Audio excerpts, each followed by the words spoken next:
Russia is deploying that terrible weapon to directly attack the United States.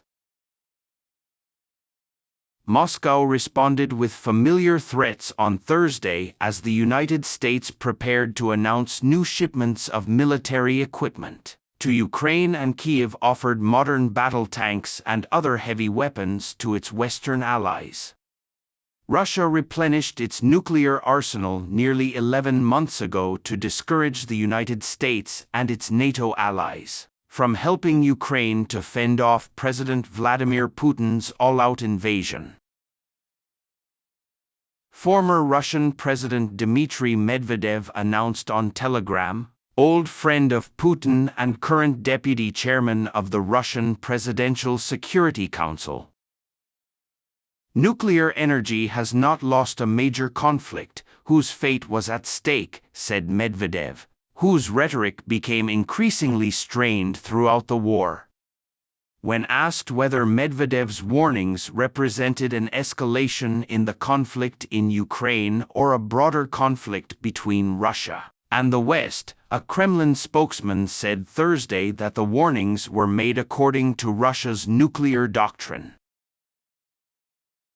"There is no disagreement," said President Dmitry Peskov. The voice of the leader of the Russian Orthodox Church on Thursday announced that trying to destroy Russia would mean the end of the world is surprisingly similar. "Today there is a great threat to the world, to our country, to humanity, because some crazy people, with their mighty weapons, believe that the great power of Russia lies in very strong people. They win and they can." Patriarch Kirill, a supporter of all Kremlin policies. In Washington, U.S. Defense Secretary Vedante Patel said the new announcement was in line with Russia's previous statements on the use of nuclear weapons. "This is not the first time we have seen such broad rhetoric from Russia. We think that provocative rhetoric about nuclear weapons is not only dangerous but also reckless and carries the risk of miscalculation. Frankly, these rhetoric should be removed, avoided," Patel said. "A nuclear war cannot and should not be won." This week, the Russian authorities showed strength. Putin offered to expand the Russian army by around 300,000 men and make the army work for each other. 5 million in the next 3 years. He also ordered the establishment of a new army and 2 military cities near the European border. Defense Minister Sergei Shoigu later published a grand plan for the transition and Moscow, St. Petersburg and Karelia.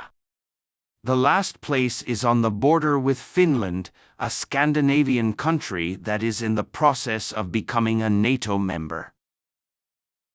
Shoigu said that self-sufficient troops would also be sent to Ukrainian territory that Russia has illegally annexed, although Russian forces do not control these areas. Only by strengthening the basic structure of the armed forces will it be possible to ensure the stability of the armed forces in the country and preserve the new training of the government and the important organization of the Russian Federation, Shoigu said. The state-run RIA Novosti news agency. The Kremlin said the planned military expansion was a response to what the West called a war waged in Ukraine against Russia, an argument Moscow has long used to deny its bad way. Some analysts say the changes announced this week, particularly the division of the existing Western military zone into several smaller military districts, are somewhat of a thing of the past. Shoigu's announcement since December seems surreal. For the most part, the transition is going backwards, the period before 2010, rather than a step forward, said Dara Masakot, senior director of RAND Corporation. Even if they are short. Achieving the goal by 2026 is a daunting task without major changes to the Russian economy and workforce. On Wednesday, Putin visited the defense company Obukovsky factory in St. Petersburg. Petersburg was placed under the jurisdiction of the U.S. Department of Defense. The United States has made a determined, commendable effort to increase production of weapons and heavy machinery. Russia has lost many items destroyed, seized or abandoned by Russian forces withdrawing from Ukraine in the last 11 months. Russian and international independent media also reported that many poor Russian soldiers ended up on the front lines, pointing to the difficult production in the country's military-industrial printing complex.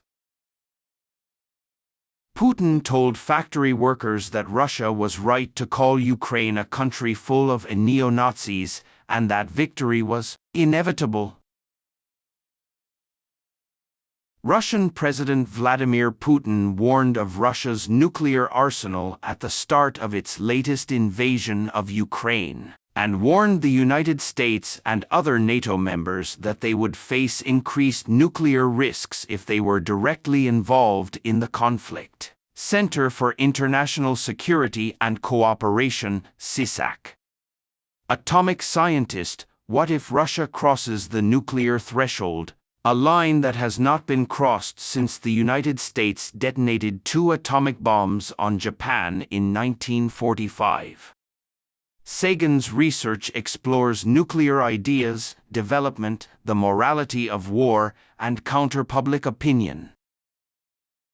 In February, Putin publicly asked his defense lawyer to get Russia's nuclear forces ready for a special war. He also warned on the radio that if another country intervenes in the operation, Russia will appear immediately with results you have not seen in your entire history. Is Putin threatening nuclear war? Putin threatens with nuclear power, warns NATO leaders that he has a huge arsenal and that Russian military doctrine allows the option to use nuclear weapons before war oil loss and its main benefits are at stake. However, the order to enter special combat readiness is absent in the Russian military dictionary, not in the United States. U.S. officials never saw a real nuclear alarm occur. However, it is important to understand that nuclear weapons are not a force used to protect other countries from attacks. They can also be a shield with which people can fight. Pakistan sent troops to administered Kashmir shortly after Islamabad's first nuclear weapons test. Saddam Hussein wanted nuclear weapons and told his senior commanders that if he got them he would order an attack to retake the West Bank and Golan Heights from Israel. Likewise, Putin announced his nuclear arsenal to remind the United States and other NATO powers of the risk of nuclear escalation if they were directly involved in its war against Ukraine. Is Putin's nuclear threat valid? Only part of it. When President Joe Biden said that the United States and NATO would not stop flights over Ukraine, he ruled out direct contact. This policy means that NATO aircraft will attack Russian aircraft, which is an open war and poses an escalation risk. But Putin's threats have not stopped Washington and many NATO governments from interfering with Moscow's attempt to destroy the Zelensky government in various ways without direct confrontation with the Russians.